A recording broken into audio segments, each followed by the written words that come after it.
উশাহ লওঁতে আমাৰ নাকৰ ভিতৰত সুন্দৰ কোমল ঠাণ্ডা বতাহৰ স্পৰ্শ হৈছে আৰু পেটটো উশাহেৰে পৰিপূৰ্ণ হৈ গৈছে। আৰু যেতিয়া আমি নিশাহ এৰিছোঁ, কোমল গৰম বতাহ বাহিৰলৈ ওলাই আহিছে, মানে কাৰ্বন ডাই অক্সাইড,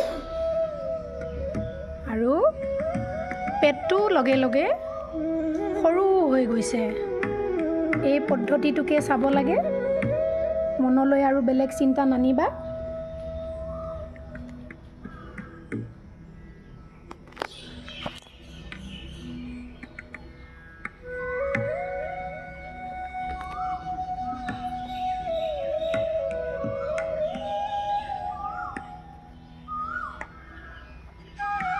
সুন্দৰকৈ উশাহ নিশাহৰ লগত থাকা।